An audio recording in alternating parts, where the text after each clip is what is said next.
Johnson. Welcome to North West Tonight.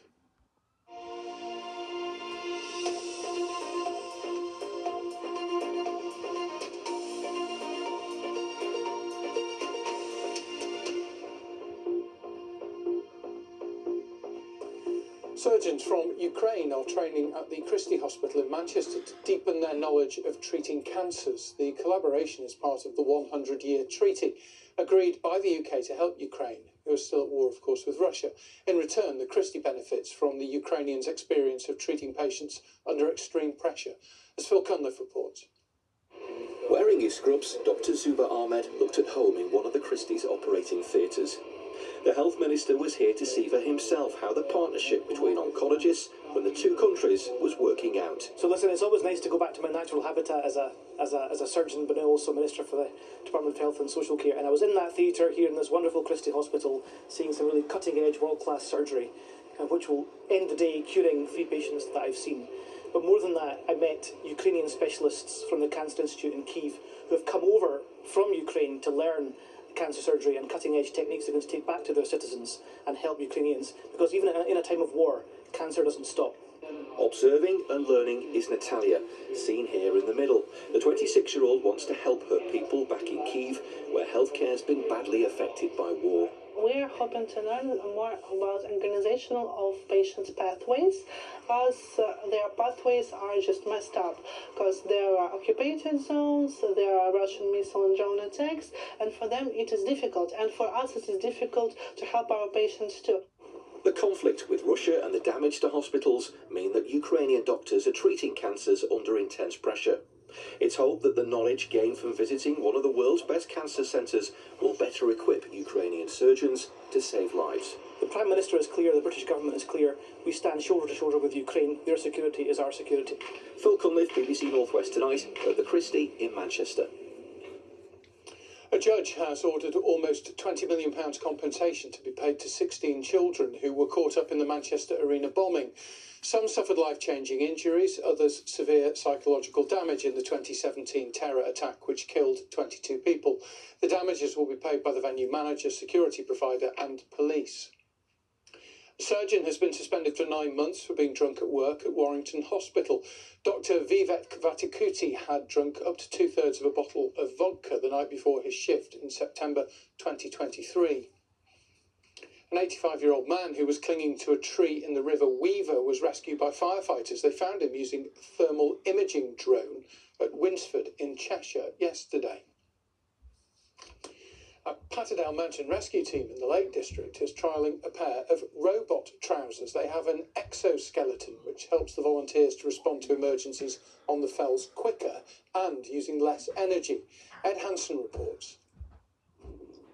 Could this device be an early Christmas present for the mountain rescue teams of the lakes? They've got a couple of electric motors down the side, and you put them around your waist, and then these carbon leg arms sit on your, just above the knee. The team has been testing out the legs on training exercises over the last few months. Patterdale has been out to nearly 100 rescues so far this year, so any technology that can help ease the burden is worth a look. So this is one of our typical rescue bag that we take up. This is about 12 kilograms. That plus our personal kit on the back quite often in the winter, you're talking about 17 kilograms. So it's a lot of weight that you're carrying up the hill. So with our legs on, should hopefully make our life a lot easier. You're in eco mode at the moment, so try that, Ed. And it turns out they're idiot-proof. This feels very strange and very pleasant, actually. Now you're in hyper mode, so you're now in turbo. My legs are actually being lifted up. It's actually amazing. I can really see the application for you guys. So how much of an advantage do they give you? Time for a steep climb up to Boredale Horse. Go.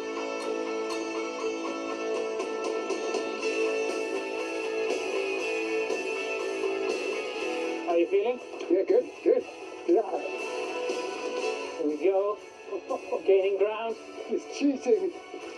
I was surprised how quickly I left Mark behind, to be honest. It was hard. But you definitely did legs because Mark and me are similar fitness. You were running. much longer than I was. I mean, I was probably after 200 metres. I was walking. Testing of the legs will continue and their findings shared with other teams. Maybe they're the right trousers after all. There we go.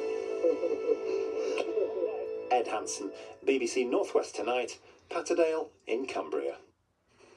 You're very Wallace and Gromit, I'm sure. Right, let's have a look at the forecast. Here's Kaye.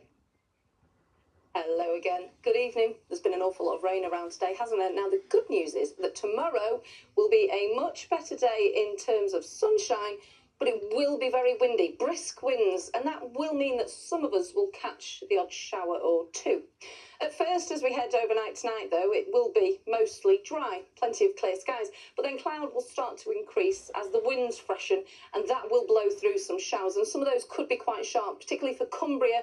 There could even be the odd rumble of thunder as we head overnight tonight. Temperatures, it's not going to be that chilly. We're looking at lows down to around about 6 to 8 degrees, but noticeably breezy, and that's how we start off tomorrow morning. Some lovely spells of sunshine across Merseyside, and all should see some bright spells, but there will still be a scattering of showers, especially further north to the Isle of Man and Cumbria. Top temperatures coming in at around 10 or 11 degrees, 52 in Fahrenheit, so noticeably mild, but windy. And at this stage, Saturday looks to be the best day of the weekend. That's your forecast. Night-night. Thanks very much, Kaye. Just quickly before we go, a mention of tomorrow's Northwest Tonight. It's our last full programme before Christmas. It has a very festive feel, as we'll be on board the Santa Special on the East Lancs Steam Railway. That's our Christmas special. Tomorrow evening at 6:30, Annabelle will be there, Kaye will be there, I'll be there as well. So I hope you can join us at 6:30. But in the meantime, from all the late team, as always, have a peaceful night.